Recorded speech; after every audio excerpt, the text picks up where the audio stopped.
May mga espesyal na araw na hindi hiling ang dala, kundi mga alaala. Habang ang iba natutong mabuhay ng kanya-kanya, ikaw hinihila mo pa rin pabalik ang salitang tayo.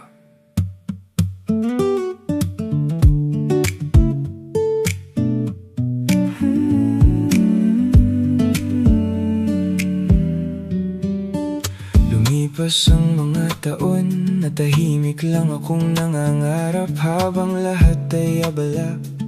Sa kanya-kanyang mundo ako'y naiwan, kasama ng mga sana at bakit.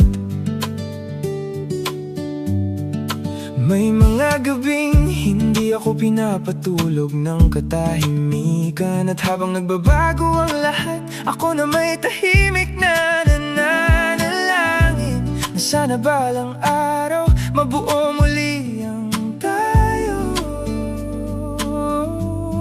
At minsan mapapatanong ka na lang, bakit habang nabubuo ang pangarap ng iba mas lalong lumalayo ang mga taong gusto mong makasama. Kung may mga pangarap mang hindi pa rin dumarating, hindi ibig sabihin na huli na para sa akin, dahil may mga pusong dumaraan muna sa dilim bago marating ang liwanag na para talaga sa kanila. At kung napapagod man akong maghintay sa tayo, hindi ibig sabihin tumigil na akong maniwala. Kasi kahit ilang taon pa ang lumipas, may isang pusong umaasang magiging buo rin tayo.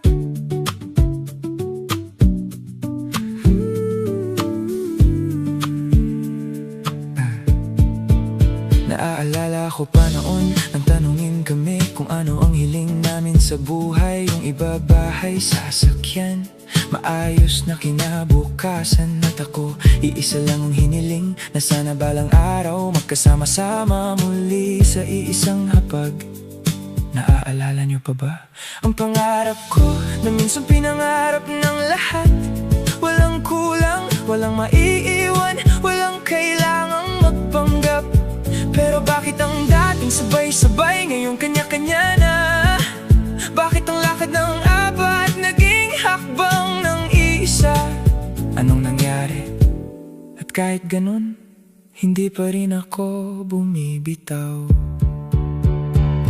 Kung noon ay lungkot ang nadarama, bakit ganon pa rin ang gusto mong ipadama? Kung noon ayaw mong mag-isa, bakit parang mas pinipili mo na? Ano ba talaga? Sabihin mo na lang sa mga mahal mo kung gaano mo sila kamahal. Yung totoo, yakapin mo sila habang nandyan pa sila. Kasi habang tumatagal, mas naiintindihan ko na hindi pera o tagumpay ang bumubuo sa pamilya, kundi pagmamahal na marunong manatili. Hindi ko naman hiningi na maging perpekto ang lahat. Ang gusto ko lang maramdaman ulit na pamilya pa rin tayo. Mahirap ba yun? Kung may mga hiling mang tila hindi pa rin dumarating, mananatili pa rin akong naniniwala sa tayo. Sa mundo unti-unting natututong lumayo, pipiliin ko pa rin magmahal ng buo. At kung may maalala man sila tungkol sa akin, kung meron, sana hindi ang sakit, kundi kung paano ako hindi tumigil magmahal. Hindi ako humiling ng bago, hinintay ko lang ang matagal nang dapat dumating. At kahit wala pa rin hanggang ngayon, hindi Hindi pa rin ako bumibitaw sa tayo.